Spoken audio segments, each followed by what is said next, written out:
అందరికీ నమస్కారం. ఈరోజు మీ అందరికీ నేను వినిపించబోయే కథ నాకీ పెళ్ళి వద్దు. రచయిత యద్దనపూడి సులోచన రాణి గారు. కథలోకి వెళ్ళే ముందుగా మీ అందరికీ నాదొక చిన్న విన్నపం. ఈ కథ మొదటి భాగం విన్న తర్వాత ఈ రెండవ భాగం వినండి.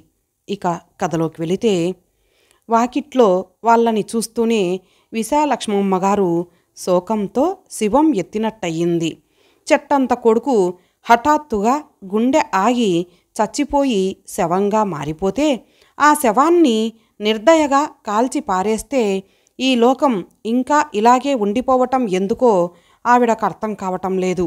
కొడుకు చావుతో దాదాపు పిచ్చిదైన ఆవిడ సుధాకరాన్ని చూస్తూనే మీది కురికి, మీరే నా బిడ్డని పొట్టన పెట్టుకున్నారు, ఇదిగో ఈ రాక్షసి మూలంగానే వాడు చచ్చిపోయాడు అంటూ సుజాతని చేయి పట్టి గుంజింది.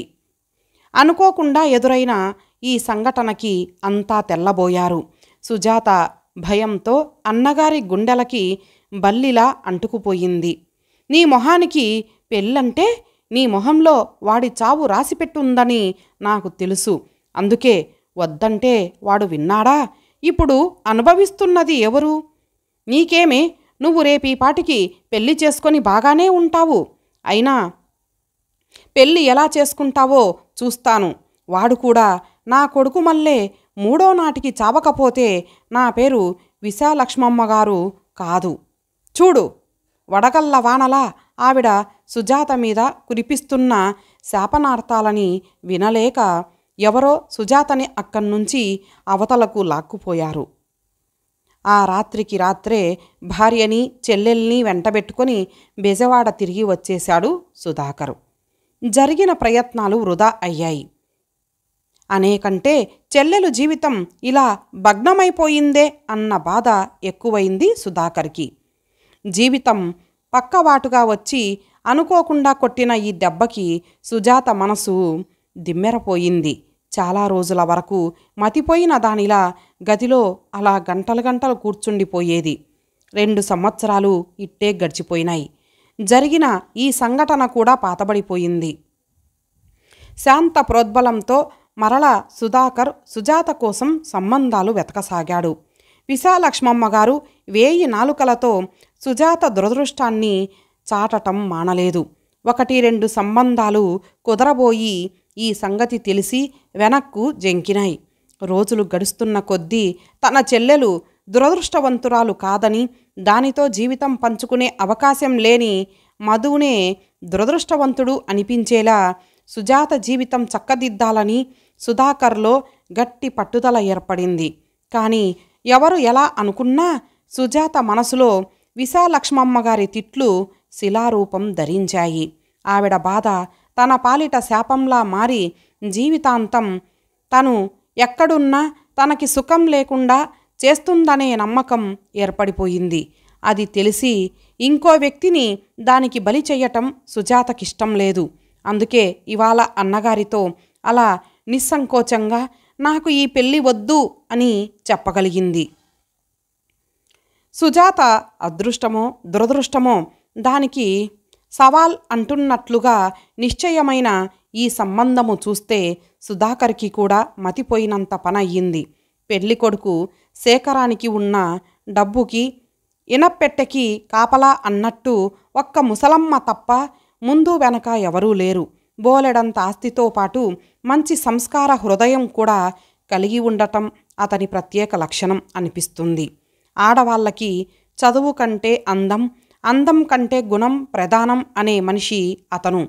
విదేశాలకు వెళ్ళొచ్చి హైదరాబాదులో ఉన్న కంపెనీలో ఇంజనీరుగా పనిచేస్తున్నాడు. అతనెంత ఆధునిక భావాలు కలవారో వాళ్ళ బామ్మ అంత పాతకాలపు మనిషి. అటు బామ్మని తృప్తిపరుస్తూ ఇటు తనని సంపూర్ణంగా అర్థం చేసుకోగల వ్యక్తి కావాలి అతనికి. కానీ ఎంత వెతికినా అటో ఇటో తప్ప అలాంటి మధ్యరకం మనుషులు దొరకటం లేదు. వెతికి వెతికి విసిగిపోయిన అతను అసలు బామ్మ బ్రతికున్నన్నాళ్ళు పెళ్ళే చేసుకోకూడదు అనే నిర్ణయానికి వచ్చాడు. సుధాకరం స్నేహితుడైన రంగధామానికి శేఖరం కూడా కావలసినవాడు. ఏదో మాటల మీద ఓసారి హైదరాబాదులో కలుసుకున్నప్పుడు ఇలా తన స్నేహితుడి చెల్లెలు ఓ అమ్మాయి ఉందని, ఒక్క పిల్ల చాలా బాగుంటుంది అనే విషయం తప్పిస్తే ఇహ ఏ విషయంలోనూ శేఖరంతో సరితూగలేరని కూడా చెప్పాడు. బెజవాడ వెళ్ళి చాలా సంవత్సరాలయ్యింది. ఓసారి చూసినట్టు ఉంటుంది, పెళ్లి కూతుర్ని చూసినట్లు ఉంటుంది అనుకున్న శేఖరం చూడటానికి వస్తానని కబురు చేశాడు. శేఖరం స్థితిగతులు రంగదామం వర్ణించి చెబుతుంటే సుధాకరం ఊ అని కానీ ఆ అని కానీ అనలేదు. మరీ అంత పైగా ఉన్న సంబంధం అతని ఊహకందనిది. కానీ రంగదామం పట్టు వదలలేదు. శేఖరాన్ని తీసుకొచ్చాడు.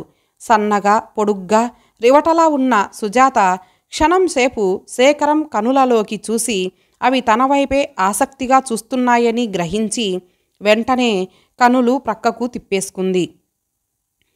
ఆ తిప్పేసుకోవటంలో శేఖరం మనసు కూడా ఆ చూపుల వెంబడి వెళ్ళిపోయిందనే చెప్పాలి. స్వదేశంలోనూ విదేశాల్లోనూ శేఖరం చాలామంది అందమైన ఆడవాళ్ళని చూశాడు. కానీ ఇలా చాలా సాధారణంగా ఉన్నట్లుండి ఒక్క చూపుతో పదే పదే తన వైపు చూసేలా చేసే మహా సౌందర్యాన్ని ఎక్కడా చూడలేదు. ఉన్న అరగంటలో శేఖరానికి సుజాత వైపు నుంచి కనులు తిప్పుకోవటం చాలా కష్టమే అయ్యింది. చూసి వెళ్ళగానే ఆ సాయంత్రమే రంగదామం చేత కబురు చేశాడు పిల్ల నచ్చిందని, మిగతా విషయాలు వచ్చి మాట్లాడమని. శేఖరం మిగతా విషయాలు అనటంలో గల ఉద్దేశం లగ్నం ఎప్పుడు వీలుగా ఉంటుంది, పెళ్ళి ఎక్కడ చేస్తారు అని మటుకే. ఆ విషయాలు సుధాకర్ శక్తి సామర్థ్యాలకి వదిలేశాడు. సంబంధం అవుననుకొని ఇంటికి వచ్చేస్తూ ఉంటే సుధాకర్కి మతిపోయినంత పనయ్యింది. తను చేసింది తనకే నమ్మకం ఏర్పడటం లేదు. సుజాత శేఖరం లాంటి వాడిని పొందబోతోంది అంటే అతనికి ఊపిరి పీల్చటానికి కానీ, ఈ విషయం ఇంకొకళ్ళకి చెప్పాలి అని కానీ అనుకోవటం కూడా భయంగా ఉంది. అందుకే ఈ పెళ్లి విషయం ఎవరో మరీ ముఖ్యులు అనుకున్న వాళ్ళకి తప్ప బంధువులందరికీ తెలియపరచలేదు. విశాలక్ష్మమ్మ గారికి అసలు కబురే తెలియకుండా జాగ్రత్త పడ్డాడు. చాలా స్వల్ప వ్యవధిలో లగ్నం నిర్ణయించబడింది. శేఖరం బామ్మగారు వచ్చి పిల్లని చూసుకొని సంసారపక్షంగా ఉందని తృప్తిపడి వెళ్ళిపోయింది. పెళ్లి పనులు చాలా నిరాడంబరంగానే ప్రారంభమైన శాంతకి సందడి తప్పలేదు. ఈ సందట్లో అసలెవరూ సుజాత గొడవ పట్టించుకున్నట్లే లేదు. తనకి ఈ పెళ్ళి ఇష్టం లేదని మొదట్లో వదినకు గాని చెప్పాలని సుజాత చాలా ప్రయత్నించింది. కానీ అవకాశం చిక్కలేదు. ఓ చెంప లగ్నం దగ్గర పడిపోతోంది. ఏ సమయంలో ఎలాంటి కబురు వినాల్సి వస్తుందో అని సుజాత శరీరంలో నరం వణికిపోతోంది. పెళ్ళి ఏదో కారణం చేత ఆపేస్తే బాగుండు అనిపిస్తోంది. అందుకే ఎలాగో అన్నగారికి చెప్పేసింది. సుజాత మాటలు సుధాకరం చెవిన పడినట్టు లేదు. అతను మామూలుగా ఉన్నాడు. మధ్య మధ్య మటుకు ఏదో గుర్తొచ్చిన వాడిలా శాంత సుజాత ఏది, ఏం చేస్తోంది అని మటుకు అడిగేవాడు. అలా అడగడంలో ఓ కన్ను చెవి చెల్లెలి వైపే ఉన్నాయని అర్థమయ్యేది. శాంతకసలు సుజాత వైపు కళ్ళెత్తి చూసే తీరుబడి కూడా లేదు. సుజాత అనుకున్నట్లు ఈ పెళ్ళి ఆగేటట్లు లేదు.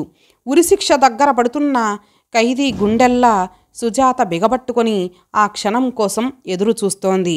అలా బిగబట్టుకొని చూస్తూ ఉండగానే ముహూర్తం దగ్గర పడింది. పెళ్ళికొడుకు తరలి వచ్చాడు. మంగళ వాయిద్యాలు మోగినాయి. ఇద్దరి మధ్య అడ్డుగా పురోహితులు పట్టుకున్న సన్నటి తెర జారిపోయింది. ఎదురుగా తెల్లగా పొడుగ్గా పసుపు బట్టలతో ఆరోగ్యంగా బలంగా ఉన్న చేతులతో మంగళసూత్రం పట్టుకొని శేఖరం నిలబడ్డాడు. క్షణం సేపు సుజాత కళ్ళెత్తి చూసింది. అతని కన్నుల్లో పెదవుల మీద చిరుదరహాసం మెరిసింది. అప్పటికే నీరు నిండిన సుజాత కనులు క్రిందకి వాలిపోయాయి. పురోహితులు గొంతెత్తి మంత్రాలు చదివారు. సీతమ్మ పెళ్లికూతురాయనే అని బిగ్గరగా బ్యాండుమేళం పాడింది. శేఖరం చేతులు సుజాత మెడలో 3 ముళ్ళు వేసినాయి. సుజాత చెవులకి మేనత్త తిట్లు శాపనార్థాలు 1000 కంఠాలతో మంత్రాల ఘోషలో వినిపించాయి. మిగతా తతంగం ఎలాగో పూర్తి అయ్యిందనిపించి తడబడుతున్న అడుగులతో తూలుతున్న శరీరంతో సుజాత వదినగారి సాయంతో లోపలకు వెళ్ళింది. భోజనాలయ్యిన తర్వాత పూజ గదిలో కూర్చొని విశ్రాంతి తీసుకుంటున్న పెళ్లి కూతురి దగ్గరకు శేఖరం బామ్మగారు వచ్చి కూర్చుంది. ఆవిడ మొహం ఆనందంతో ఇంత చేసుకొని, వాడికి ఈ జన్మలో పెళ్ళే కాదనుకున్నానే అమ్మాయి, నాకేం తెలుసు భగవంతుడు నిన్ను పుట్టించి ఈ మారుమూల పెట్టాడని, దానికోసం వెర్రి సన్నాసి దేశాలన్నీ గాలిస్తున్నాడని. సుజాత అంటే ఆవిడకి ఎంత తృప్తి సంతోషం కలిగాయో ఆనందంతో తెరచుకున్న ఆ బోసినోరే చెబుతోంది. మళ్ళీ ఈ రోజులకి ముదిమనవన్ని ఇవ్వకపోయావంటే చూసుకో నీ పని చెప్తా. బొమ్మలా కూర్చున్న సుజాత ఆవిడ వైపు పెద్ద పెద్ద కన్నులు చేసుకొని చూడసాగింది. రేపు శేఖరానికి ఏదన్నా అయితే ఈవిడ మొహం ఎలా మారుతుంది? ఇప్పుడు కనిపిస్తున్న ఈ సంతోషం తన పాలిట మరలా శాపంగానో ద్వేషంగానో మారిపోతుంది కాబోలు. ఆలోచించి చూస్తే అదృష్టానికి దురదృష్టానికి వెంట్రుకవాసి తేడా అంతే. అది గ్రహించిన వాళ్ళకే తెలుస్తుంది. సాయంత్రం దంపతులిద్దరూ సుధాకర్కి నమస్కరించటానికి వెళ్ళారు.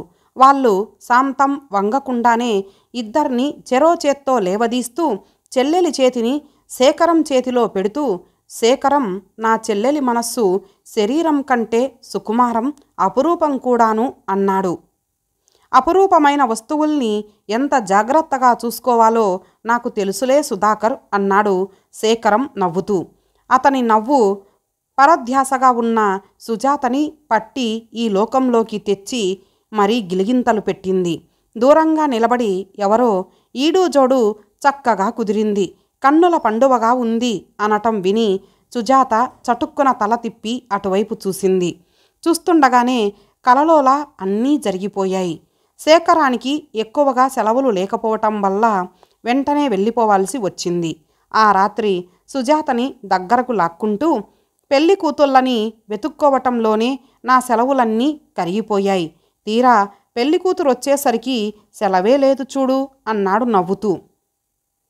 ఎక్కడో పుట్టి ఎక్కడెక్కడో ప్రవహించి మారుమూలగా ఉన్న సముద్రాన్ని వెతుక్కొని అందులోకి వెళ్ళి ఐక్యమైపోయిన మహానదిలా సుజాత శేఖరంలో కలిసిపోయింది. నిన్నటి సుజాత బెరుకుతనం, సంకోచం అన్నీ పోయినాయి. అతని ప్రక్కన నిలబడి ఏదో అందమైన అనుభూతి తప్ప ఇంకేం కనిపించలేదు. ఉండుండి అలా ఏదో పోగొట్టుకోబోతున్న దానిలా బేలచూపులు చూస్తావేం? సుజాత భుజాల చుట్టూ తన చేతులు పెనవేస్తూ అడిగాడు శేఖరం. ఇన్నాళ్ళు ఈ అమ్మాయి లేకుండా నేనెలా గడిపాను అని అనిపిస్తోంది అతనికి. అతని ప్రతి కదలికలో, ప్రతి స్పర్శలో సుజాత పట్ల అనురాగం తొణికిసలాడుతోంది. మాట్లాడవేం? నిన్ను నాతో తీసుకెళ్ళిపోవాలని అనుకుంటున్నాను. రావటానికి నీకిష్టమేనా? ఎందుకలా చూస్తావు? నేనేం నీలా బొమ్మలా లేనుగా. తన జుట్టు వంక, పెదవుల వంక పరిశీలనగా కన్నార్పకుండా చాలాసేపటి నుండి చూస్తున్న భార్యని వంగి కళ్ళ మీద ముద్దు పెట్టుకుంటూ అన్నాడు. సుజాత చప్పున కళ్ళు మూసుకుంది. అతని పెదిమలకుండే స్పర్శ కళ్ళను తాకి లోపల నర నరాల్లోకి విద్యుత్తులా ప్రవహించినట్లుగా ఉంది సుజాతకి. ఈ కండ్లే నన్ను ఆకట్టుకున్నాయి. నీ మనసు దేనికి స్థానమో నేనింకా గ్రహించలేదు. కానీ కళ్ళు మటుకు అందాలకి ఆలయాలు. చూడు, నాకు తెలియని భావాలకి భాషలు కూడా నేర్పుతున్నాయి. నుదుటి మీద పెదవులతో తాకుతూ అన్నాడు. కాటుక. సుజాత చప్పున కొంగు తీసి శేఖరం పెదవులకు అంటిన కాటుక తుడిచేసింది. ఆ రాత్రి తన్నెలా సమాధానపరచాలో, బామ్మగారినెలా సంతృప్తిపరచాలో వివరంగా సుజాతకి కొత్త జీవితాన్ని గురించి పాఠాలు చెప్పాడు శేఖరం. అతను చెబుతున్న ప్రతి మాటని శ్రద్ధగా ఆలకించింది సుజాత. మర్నాడు సుజాతని తీసుకెళ్తానన్న శేఖరాన్ని చూసి, ఇంత త్వరగానా? ఒక్క నెల రోజులు ఉంచకూడదు? పోనీ కనీసం 29 రోజులు? అడగలేక అడుగుతున్న సుధాకరాన్ని చూసి శేఖరం ఏమనుకున్నాడో 15 రోజుల తర్వాత వచ్చి తీసుకెళ్తానని చెప్పి వెళ్ళిపోయాడు. వచ్చిన చుట్టాలంతా వెళ్ళిపోయారు. ఇల్లంతా నిశ్శబ్దంగా అయిపోయింది. పెళ్లి తాలూకు సువాసనలు ఇంకా ఇంటిని వదిలిపోలేదు. ఏ మూల చూసినా పెళ్లి తాలూకు ఏదో చిహ్నం కనిపిస్తోంది. సుజాత మనసులో భావాలు ద్వంద్వయుద్ధం మొదలుపెట్టినాయి. ఒక్కోసారి ఇదంతా అబద్ధం, తనేదో భ్రమలో పడి కొట్టుకుపోతున్నాను అనిపిస్తోంది. కానీ మరుక్షణంలోనే శేఖరంతో గడిపిన క్షణాలు అనుభూతులుగా మారి మనసంతా ఆనంద డోలికల్లా ఊగుతానంటున్నాయి. తన వేలికున్న దానిమ్మ గింజ రంగు రాయి ఉంగరం చూసినప్పుడల్లా అందులోంచి నవ్వుతున్న శేఖరం మొహం కనిపిస్తోంది. శేఖరం వెళ్ళిన 3వ రోజునే ఉత్తరం వచ్చింది. అందులో తనకేం తోచటం లేదని, క్షణం యుగంలా ఉందని, ఏ క్షణంలోనైనా వచ్చేయాలని ఉందని రాశాడు. సుజాతకి అతని ఉత్తరం మరీ కొత్త లోకం ఏర్పరిచింది. ఏమ్మా, ఈ పెళ్ళి అసలు వద్దే వద్దన్న మనిషివి గదూ, అలా తహతహలాడిపోతున్నావు? 4వ రోజు మరలా ఉత్తరం కోసం ఎదురు చూస్తున్న సుజాతని శాంత వెక్కిరించింది. ఓ వదినా, తెచ్చిపెట్టుకున్న కోపంతో సుజాత అక్కడ్నుంచి లేచి వెళ్ళిపోయింది. కానీ లేచి యువతలకు వచ్చేసిన వెంటనే మనసు ఎలాగో అయిపోయింది. తను ఆ అఘాతం దాటి వచ్చేయలేదు. వచ్చేసే గదా శేఖరం చేయి అందుకుంది. ఏమో, ఎవరు చెప్పగలరు? ఈ సంతోషం, ఈ పట్టలేని ఆనందం దేనికన్నా సూచనలేమో. చూస్తుండగానే సుజాత మొహం వివర్ణమైపోయింది. అసలు శేఖరాన్ని పొందకుండా ఉంటే అదో మాట, కానీ ఒకసారి పొంది మరలా పోగొట్టుకోవాలంటే క్షణంసేపు సుజాత గుండెలు తెలియని భయంతో వణికినాయి. ఎక్కడా నువ్వు? ఇదిగో ఉత్తరం వచ్చింది, బయటికిరా. బయట నుంచి వినిపిస్తున్న శాంత మాటలకి సుజాత హృదయం ఎగిరి గంతేసింది. కానీ ఆ చైతన్యం శరీరంలోకి రాకుండా జాగ్రత్త పడి మామూలుగా మెల్లగా యువతలకు వచ్చింది. గదిలోకి వచ్చేసి కూర్చొని ఉత్తరాన్ని 1-2 సార్లు చదువుకుంది. అందులో సారాంశం బామ్మగారు కూడా సుజాతని తీసుకురమ్మనమని గోల చేస్తోందంట. తనకి ఏమీ తోచటం లేదట. శనివారం రాత్రికి తన సొంత కారులోనే వచ్చేస్తున్నాడట. తిరిగి సోమవారం ఉదయం ఇద్దరూ కలిసి హైదరాబాదు వెళ్ళిపోవాలట. అదే విషయం సుధాకర్కి రాస్తున్నానని రాశాడు. దోవలో తను ఎక్కడెక్కడ ఆగేది, ఏ ఏ చోట్ల సుజాతని గురించి ఆలోచించేది వివరంగా గుర్తు పెట్టుకొని వచ్చేటప్పుడు ఆయా చోట్లు చూపిస్తానని రాశాడు. ఉత్తరం చాలా వివరంగా, విశేషాలతో, అలంకారాలతో మృదు మధురంగా ఉంది. అసలు దేనికోసమూ ఎదురు చూడకూడదు. అలా చూడటం మొదలు పెడితే కాలమే ఆగిపోయినట్లు అనిపిస్తుంది. సుజాతకి జన్మలో శనివారం అనేది రాదనిపించింది. ఎలాగైతేనేం వచ్చింది. సాయంత్రం అవను అయ్యింది. స్నానం చేసి బట్టలు వేసుకొని అలంకరణ కోసం నిలువుటద్దం ముందు కూర్చున్న సుజాతకి అద్దంలో తన ప్రతిబింబానికి బదులు శేఖరం మొహం కనిపించి చిలిపిగా నవ్వి కవ్విస్తోంది. అతను తనెదుట లేకపోయినా అతన్ని ప్రత్యక్షంగా చూస్తున్నట్లుగానే ఉంది. ఒక్కోసారి ఊహ మనిషిని ఎంత పిచ్చివాణ్ణి చేస్తుంది.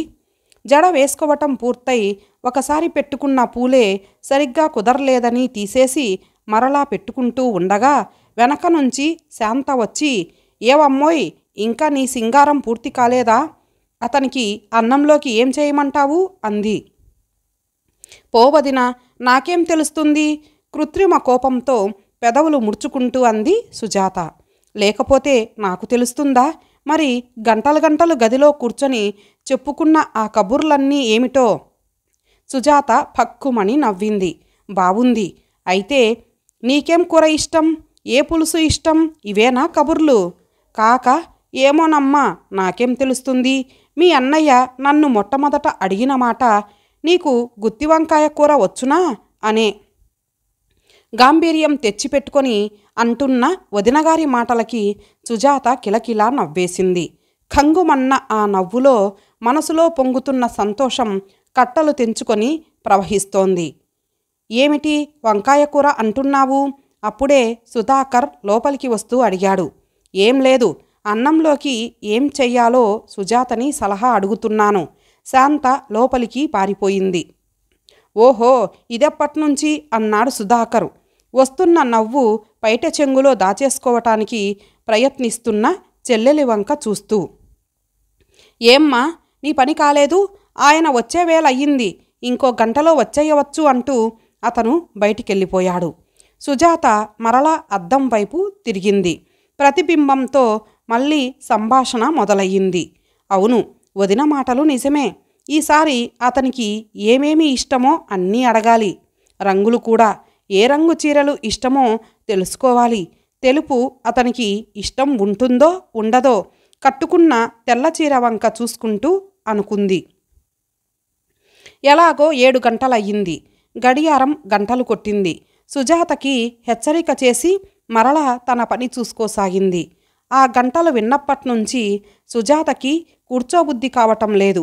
మాటిమాటికి బయటికి తొంగి చూస్తూ కారు హారన్ కోసం ఒళ్ళంతా చెవులు చేసుకొని వింటూ ఇంట్లో అటూ ఇటూ తిరగసాగింది. తల నిండా సువాసనల్ని విరజిమ్ముతున్న మల్లెపూలతో వాటికి పోటీ పడుతున్నాయా అనేటంతటి తెల్లటి బట్టలతో కళ్ళ నిండా మెరుపులు కురిపిస్తూ ఏదో తెలియని చైతన్యంతో కదిలిపోతూ అటూ ఇటూ తిరుగాడుతున్న సుజాతని చూస్తుంటే సుజాతలో ఇంత సౌందర్యం ఉందా అని శాంతకే ఆశ్చర్యం వేసింది. మాటిమాటికి గడియారం చూస్తూ బయటకు అసహనంగా చూస్తున్న ఆడబడుచుని వేలాకోలం పట్టించాలనిపించింది శాంతకి. ఏమిటి అలా కాలుగాలిన పిల్లిలా ఇల్లంతా కలియతిరుగుతున్నావు? ఆ మాత్రం ఆలస్యం కాకపోతే అందం ఏముందిలే. అసలింతకీ బయలుదేరాడో లేదో? చీచ్చి, అలా అనకు వదినా. నాకు ఉత్తరం రాసి ఎలా రాకుండా ఉంటాడు? ప్రపంచంలో ఇది ఎక్కడన్నా సంభవమా అన్నట్లు చూసింది సుజాత. ఏమో, మామూలు మనిషా అనుకోగానే బయలుదేరేటందుకు అధికారం గల ఆఫీసరాయే. ఏ క్షణంలో ఏ అవసరమైనా రావచ్చు, ఆగిపోవచ్చు. పోవదినా. అవునులే, నీకు తమాషాగా ఉంది కదూ. సర్లే, నిజంగా రారేమో. నీ వంటలన్నీ తీసుకెళ్ళి అవతల పారేయ్. పాపం, ఇందాకట్నుంచి కష్టపడి చేశావు. కోపంగా సుజాత అక్కడ్నుంచి లేచి వెళ్ళిపోయింది. బాగుంది, ఆయనగారు రాకపోతే మా నోళ్ళేమైనాయి? మధ్య మమ్మల్ని పస్తులు పడుకోమన్నావా ఏమిటి? శాంత నవ్వుతూ వెళ్ళిపోయింది. వదినగారి దగ్గర్నుంచి లేచి వచ్చేసిన సుజాతకి అనుకోకుండా కళ్ళల్లో నీళ్లు తిరిగాయి. నిజమే, ఒకవేళ అతను నిజంగా రాకపోతే? వస్తాడని మనసు గట్టిగా చెబుతోంది. ఏమో, వదిన అన్నట్టు హఠాత్తుగా సుజాతకి ఆ రాత్రి నిశ్శబ్దం. తనలా ఎదురు చూడటం అంత చప్పగా అనిపించింది. ఏదో తెలియని నీరసం గుండెల్లో ప్రవేశించి ఉత్సాహాన్నంతా లాగేసింది. అసలివాళ తను ఇంత అలంకరణ చేసుకుంది ఎందుకు? అన్నయ్య వదిన చూస్తున్నారనే సిగ్గు కూడా లేకుండా చీచి తను సామాన్యంగా ఎందుకుండలేదు? ఒకవేళ అతనొస్తే ఏ అలంకరణ లేక ఉదాసీనంగా ఉన్న తనని చూసి ఏమనుకుంటాడు? నే రావటం అనేది ఈ అమ్మాయికి ఏమంత గొప్ప విషయంగా లేదు కాబోలు అనుకోడు? వస్తూనే మొదటి చూపులోనే అతని మనసు నొప్పించటం కాదు. తల్లోంచి వద్దు తీసేద్దాం అనుకుంటున్న పూలని సుజాత చేతులు ఈ ఆలోచన రాగానే మళ్ళీ అలాగే ఉంచేశాయి. ఇంతలో వాకిట్లోంచి సుధాకరం అన్న పిలుపు వినిపించింది. ఎవరు అంటూ యువతలకు వచ్చింది సుజాత. వచ్చింది రంగధామం. అన్నయ్య ఉన్నారా అమ్మా అన్నాడతను కొత్త అలంకరణతో రాత్రి రాణిలా మెరిసిపోతూ వచ్చి గుమ్మంలో నిలబడిన సుజాతని చూస్తూ. ఉన్నారు, పిలుస్తాను, కూర్చోండి. వరండాలో ఉన్న కుర్చీ చూపించి వెనక్కు తిరిగి లోపలకు వచ్చేస్తూ ఉండగా ఎవరు అంటూ ఇంతలో సుధాకరమే బయటకొచ్చాడు. కాలేజీకి ట్రంకు కాల్ వచ్చిందోయ్. శేఖరం కారు యాక్సిడెంట్ అయ్యిందంట. ముందుకు అడుగు వేస్తున్న సుజాత చటుక్కున ఆగిపోయి గిర్రున వెనక్కు తిరిగింది. బెజవాడకి 30 మైళ్ళ దూరంలోనే. కారేదైనా పంపించాలి. కారా? యాక్సిడెంటా? శేఖరం సంగతేనా నువ్వు చెప్పేది? కంగారుగా అన్నాడు సుధాకరం. గుమ్మం దాకా వచ్చిన సుజాత స్థానువులా నిలబడిపోయింది. ప్రపంచమంతా గిర్రున తిరిగినట్లయింది. ఏదో తెలియని శక్తి సుజాతని తేలిక చేసి భూమి మీద నుంచి ఆకాశంలోకి విసిరేస్తోంది. శూన్యంలో గిరగిరా తిరుగుతున్న సుజాత నుంచి తల్లో పూలు, ఒంటిమీద బట్టలు విడిపోయి భూమి మీదకి రాలిపోతున్నాయి. గుమ్మాన్ని చేత్తో గట్టిగా పట్టుకున్న అన్నగారు త్రుళ్ళిపడి గబగబా వెనక్కు వచ్చి పడబోతున్న తనని చేతులతో పట్టి ఆపటంగా అవేవీ తెలియటం లేదు. సుజాతకి మళ్ళీ మెలకువ వచ్చేసరికి తను మంచం మీదున్నట్లుగా ఎవరో తలవైపు కూర్చొని తన మొహం మీదకి వంగి ఆదుర్దాగా పరిశీలిస్తున్నట్లుగా తోచింది. వదినా? అస్పష్టంగా ఉన్న పొరల మధ్య తలుక్కుమన్న ఒంటిరాయి ముక్కుపడకను చూసి తన దగ్గర కూర్చున్నది వదినగారని గ్రహించి సుజాత మెల్లగా నీరసంగా అంది. మెలకువ వచ్చిందా? మృదువుగా అడిగింది శాంత. తనకేమైంది? సుజాతకి గుర్తొచ్చింది. యాక్సిడెంట్ అయ్యిందని, ట్రంకు కాల్ వచ్చిందని, మరో కారు పంపించాలని చెబుతున్నాడు. మరి కారు పంపించాలంటే మనుషులు బాగా గాయపడ్డారన్నమాట. శేఖరానికి ఎలా ఉంది? తనెవర్ని అడగాలి? పూర్తిగా మెలకువ వస్తే లేచి కొంచెం వేడివేడి కాఫీ తాగు, కంగారు పడకు. అన్నయ్య కారు తీసుకొని వెళ్ళి చాలాసేపయింది. ఈ పాటికి తిరిగి వచ్చేస్తూ ఉండవచ్చు. సుజాతకు ధైర్యం చెబుతున్నట్టుగా దగ్గరకు వంగి చెప్పింది. చాలాసేపయ్యిందా వెళ్ళి? అస్పష్టంగా అంది సుజాత. అంతకంటే ఏమడగాలో తోచలేదు. తన దురదృష్టాన్ని ఈ పాటికి కారులో వేసుకొని సుధాకరం తిరిగి వస్తూ ఉండవచ్చు. అంతకు మించి చెప్పదలుచుకోలేదులా ఉంది శాంత. నువ్వు లేచి కాఫీ తాగు, కాస్త ప్రాణం వచ్చినట్టుంటుంది. సుజాత కళ్ళ నుంచి ప్రక్కలకి వెచ్చగా కారిపోతున్న నీళ్ళని చేత్తో తుడుస్తూ అంది శాంత.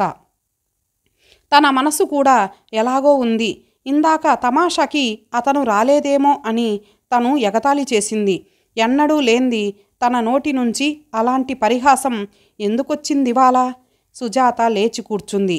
ఇంకాసేపు పడుకో, అప్పుడే లేవకు అంటూ వారిస్తున్న వదినగారిని లక్ష్య పెట్టకుండా, నేనప్పుడే ఈ పెండ్లి వద్దని చెప్పలేదు. మీరెవరూ నా మాట వినలేదు.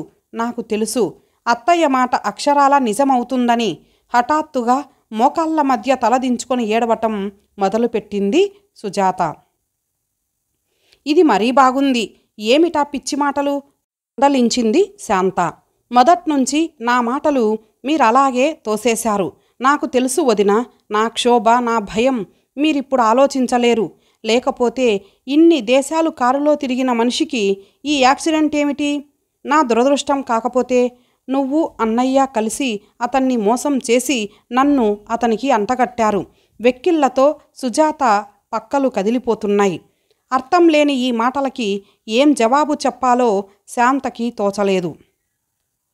అవతల గదిలోంచి పిల్లాడి ఏడుపు వినిపించటంతో లేచి వెళ్ళింది. ఒంటరిగా శూన్యంలో మిగిలిపోయిన సుజాతకి దుఃఖం మరింత కట్టలు తెంచుకొని ప్రవహించింది.